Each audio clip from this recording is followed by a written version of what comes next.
The picture behind me is a picture of my great-great-grandfather, David Carll. He was born here in the town of Oyster Bay in the year 1845. The actual photograph was taken in 1865, shortly after he returned from his service in the Civil War. This photograph is the last known image of David Carll, a free black man from the village of Oyster Bay, where over 150 years ago, Carll, along with hundreds of other free men of color living in the state of New York, enlisted in the armed services to fight in the Civil War for the Union of the North against the Confederacy in the South, to abolish slavery and to guarantee freedom to blacks in the southern states. The legend of David Carll and his eagerness to fight is a footnote in the small northern Long Island community. His story is a story that basically many African Americans here on Long Island can embrace, because it tells a story not only of his service, but it tells a story of a period of time where African Americans came out and showed that they were basically a part of this country by enlisting and providing their service during the Civil War. They were free people of color.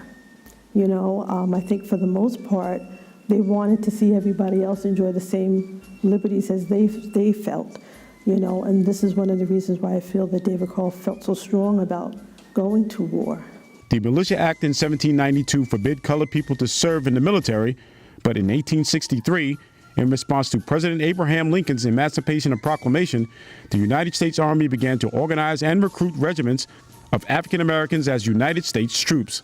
Despite the opposition from New York Governor Horatio Seymour, units like the 26th United States Colored Regiment was formed. They wanted to continue, you know, servitude, and therefore, you know, they didn't give them a reason other than to stay enslaved. But there were a lot of people of color that were not slaves, such as David Carll. He was a free man as his father, you know, so therefore it really didn't really affect him other than the fact that he wanted to serve to help free his, you know, brethren that were here in New York and in Long Island.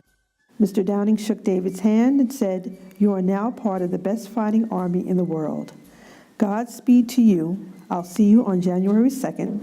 Thank you, Mr. Downey, and Merry Christmas to you." In the book, The Footsteps of a Forgotten Soldier, The Life and Times of David Carll, the direct descendants of David Carll chronicles his remarkable journey from his birth to the path to the historic Carll Hill in Oyster Bay.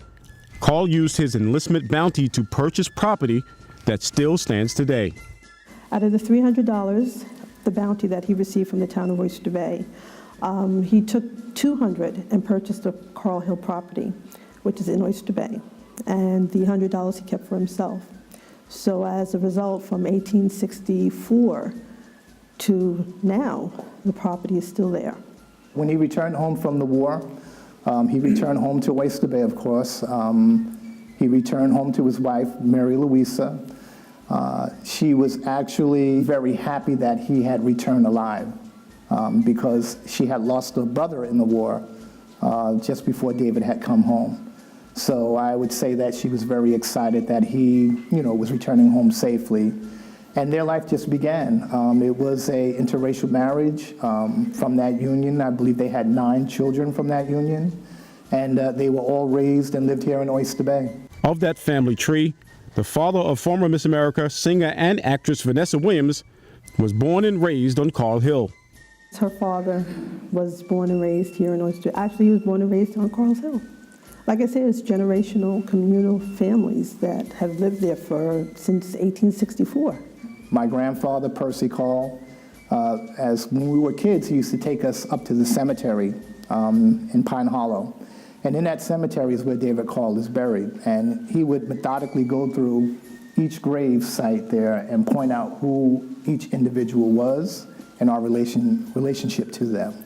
So, but he always pointed out the headstone of David Carll because of his time in the service as a Civil War soldier. The African American contributions here from the hamlet are particularly important. The cemetery in Pine Hollow, these are all part of the national stage, not really the local stage. And we're always happy to see the local history reflected in a national way. And this is an American story as much as the story of Oyster Bay.